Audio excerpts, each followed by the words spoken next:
योगी आदित्यनाथ लखनऊ में क्या कुछ कह रहे हैं, आइए सीधे लाइव आपको वहां लिए चलते हैं। उद्योग हो,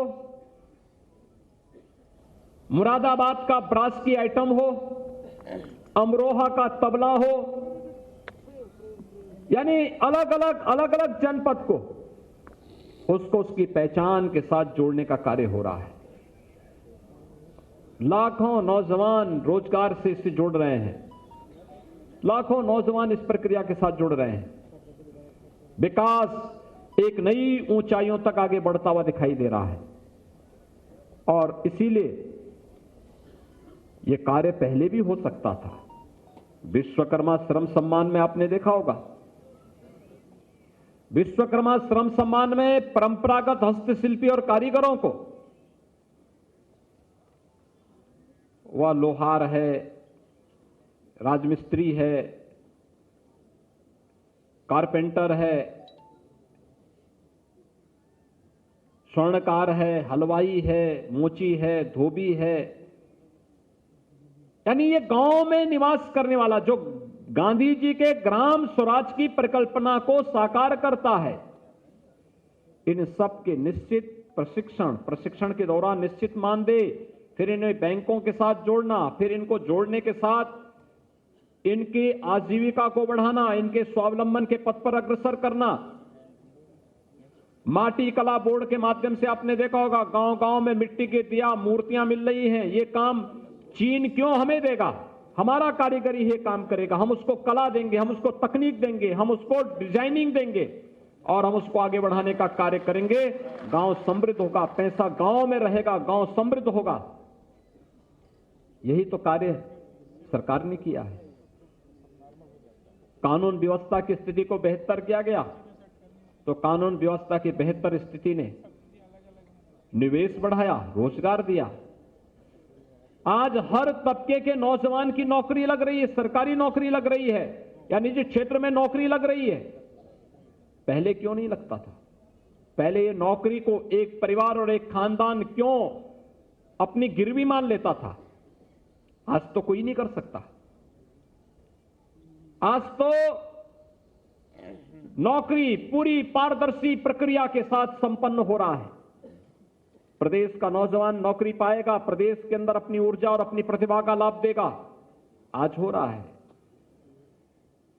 पहले गरीबों को मकान नहीं मिलते थे, जाति देखी जाती थी, क्षेत्र और मजहब और मत देखा जाता था। आज तो 4.5 वर्ष में 43 लाख से अधिक नौजवान, 43 लाख से अधिक परिवारों को हम मकान दे चुके हैं, एक एक आवास उपलब्ध करा चुके हैं। 2 करोड़ 61 लाख से अधिक लोगों, परिवारों को एक एक शौचालय उपलब्ध करवा चुके हैं। हर ग्राम पंचायत में सामुदायिक शौचालय भी बन रहा है। उस शौचालय की देखभाल करने के लिए गांव की किसी एक महिला को जिम्मेदारी भी दी जा रही है। हर महीने 9,000 रुपए उस महिला को उपलब्ध करवाया जा रहा है। बिजली निःशुल्क कनेक्शन और इंफ्रास्ट्रक्चर को आगे वहां तक बढ़ाने की व्यवस्था हो, या फिर 5 लाख रुपए का आयुष्मान भारत का कार्ड। कोरोना कालखंड में हर गरीब को फ्री में राशन, यह पहले भी दिया जा सकता था। पहले सोच नहीं थी। पहले की सोच केवल अपने व्यक्तिगत परिवार तक सीमित थी, एक खानदान तक सीमित थी। लेकिन आज पूरे प्रदेश को ही परिवार मान करके कार्य किया जा रहा है।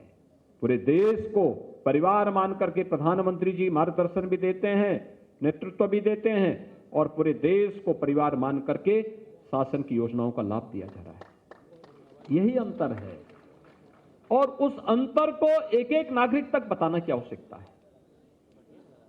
पहले होड़ लगती थी। किस बात की होड़ लगती थी? होड़ इस बात की लगती थी कि कौन कितनी अवतार की पार्टी दे देगा, सरकारी आयोजन हो जाए। आज तो नहीं होते। अगर हमारा सेकुलर स्टेटस है तो सबके लिए समान होगा। पहले पर्व आते थे, होली आती थी, दीपावली आती थी, विजयादशमी आती थी, दुर्गा पूजा आती थी, जन्माष्टमी आती थी, शिवरात्रि आती थी, रामनवमी आती थी, कर्फ्यू लग जाता था। पर्व और त्योहार मनाने ही नहीं देते थे। एक तरफ कर्फ्यू, दूसरी तरफ प्रशासन का डंडा। आस्था को कैद करके रह जाते थे। आज तो ऐसा नहीं। आज तो आपकी आस्था के सामने कोरोना भी पस्त हो गया है। आपने देखा होगा, जैसे विजयादशमी आई, कोरोना समाप्त, बड़े भव्यता के साथ विजयादशमी के आयोजन हर जगह हुए।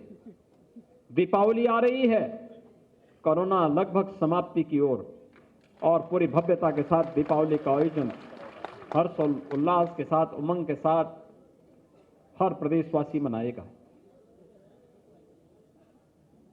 भाइयों बहनों, हमें देखना होगा पहले जो लोग थे वे क्या करते थे, कैसे करते थे, किस मानसिकता के साथ कार्य कर रहे थे। अभी मैं देख रहा था औरैया में हमारे लाखन सिंह राजपूत जी आए हैं, वहीं के हैं। एक विज्ञापन चला सपा का कि मैं आ रहा हूं, और वहां पे समाजवादी पार्टी के एक पदाधिकारी ने वहां 8 लोगों का अपहरण करके जबरदस्ती वसूली करना शुरू कर दिया। तो लोगों ने कहा, अरे क्या विज्ञापन का मतलब यही है? उन्होंने कहा, हाँ, मैं आ रहा हूं का मतलब अपहरण, गुंडागिर्दी, लूटपाट, अराजकता, प्रदेश के अंदर अव्यवस्था और दंगाइयों को फिर से प्रोत्साहन कर देना। भाइयों बहनों, ये नहीं हो पाएगा। प्रदेश अब बदल चुका है।